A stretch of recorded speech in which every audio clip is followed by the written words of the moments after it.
Shader? I hardly know her. Okay, stop, we got a lot to talk about. This won't be a tutorial, but I just want to show that shaders are not as scary as they seem, because once you understand how shaders actually work, you're gonna feel like you can do anything. Breaking news, I'm gonna be talking about GLSL shaders here, but all shader languages work basically the same. Back to you. Thanks, Bob. And first off, think of it like this. Here's a deck of cards, and they're not shuffled, and here is Dale, the dyslexic dealer. What Dale does is he places the cards one by one, starting from the left. He usually picks from this deck, but doesn't have to. He can have other decks if he wanted to. That deck on the left is your image, also known as the texture, and the cards on the right are what you see on the screen. And Dale here is the shader. Okay, I'm actually quite proud of this metaphor, but it's true.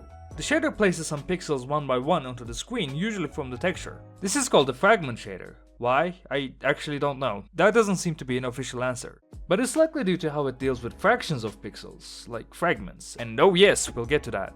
There's also vertex shaders, which surprisingly deal with vertices. I'm not too familiar with them though, so I'm only gonna stick to fragment shaders here. Now this is a very basic fragment shader. The way it's fragment to be, if you will. Let's say you wanted to draw this image over here. The shader would run for all of the pixels in the area. And the result, called the fragment color, determines the final color of that pixel. Now going back to Dale, this is basically the card that he's going to place down. It has the information for that card, like the number and the suit. Of course, with colors, this is, well, a color with red, green, blue and alpha values, which is represented by what's called a vec4. That's just a value that holds 4 numbers. There's also vec3 that can be used for RGB if you want to ignore alpha, and vec2 that can be used for 2D coordinates. There is no vec1 or vec5 though, I checked. So this is what the color white would look like. Notice that the RGB values here go from 0 to 1 and not 0 to 255. This is important to remember. And if we assign this color to the fragment color variable, this is the result. That doesn't seem right, but it is. What we just did here is we told the shader to always output the color white. It's like telling Dale to place an ace of spades, so all the cards are gonna look like this. But remember, Dale doesn't have to pick from this deck. Similarly here, the shader is also not taking anything from the texture. To get the texture, you're probably gonna see something like this. Uniform just means value that comes from the outside, and sampler 2D means that it's a 2D image and then the name of this value. There's also sampler cube I think, but that one's made for psychopaths. Now to use this texture, we need a function like this, where you provide the texture and this position value, and in turn it gives you the color from that texture at that position. With Dale, this is something like saying the first card placed should be the first card from the deck, the second card should be the second from the deck, and so on. With a texture it's also similar except in 2 dimensions. The pixel at 00 should get the color at 00, the pixel at 01 should get the color at 01 all the way to the bottom right. This position is usually called the fragment coordinates, which is a vec2. One important detail though, just like with the RGB values, these positions go from 0 to 1, meaning the top left is always 00 and the bottom right is always 1, the center being 0.5 and 0.5, no matter what the size of the texture is. Actually, this is what I meant when I mentioned fragment shaders using fractions of pixels. This calculation can result in a pixel from the texture being bigger or smaller than the pixel from the screen. These are called texels and I hate them.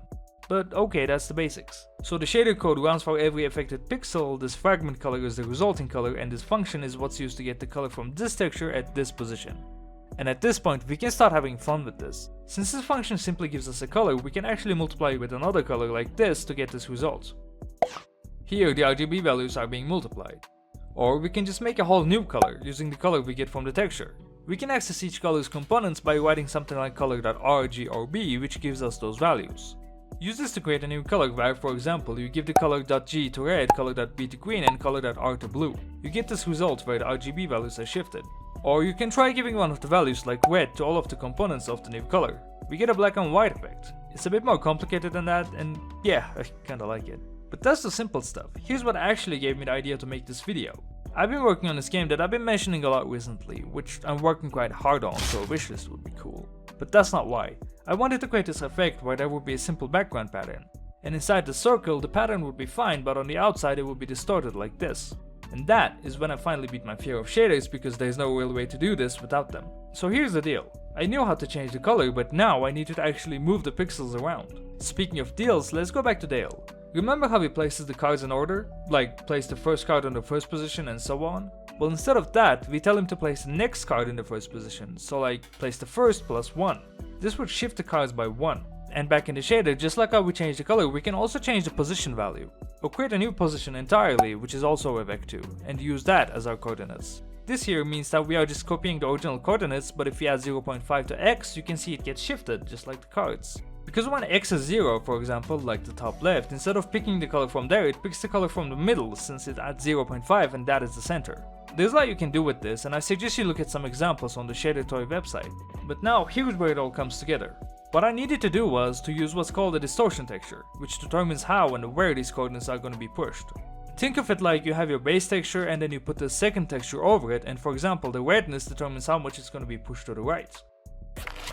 So instead of just adding 0.5 to the x coordinate, we instead look at this other texture first. You create another sampler 2D, and just like what we did originally, we use this function to get the color from the second texture this time. And at this new position value we created, instead of adding 0.5 to x, we're gonna add the red value from this new color. It looks a little cursed, but hopefully the purpose is clear. And that's basically how this kind of distortion shader works. You can even add a different color like green into the mix like I did here. The red pushes right while the green pushes down, so it creates a nice variation. And black doesn't have either, so it means don't push at all. The Dale example here was a bit more confusing, so I skipped it, but in case you missed them, let's go back to him one last time. This is like giving Dale a second deck. For each card he's gonna place, he first picks from the second deck, and that card's number determines which one he's gonna pick from the first deck. Like for the first card, he checks the second deck, and let's say it's a 3, so he picks the third card from the first deck. Like first plus 3. Okay, I hope that was clear enough. But if I can understand this, then so can you. Oh, and check out the Shader Toy website where you can look at other shaders or create your own. And if you can, try including shaders in your own projects as well. But please make sure to credit me in every shader that you make from now on. That's a joke, as long as you subscribe.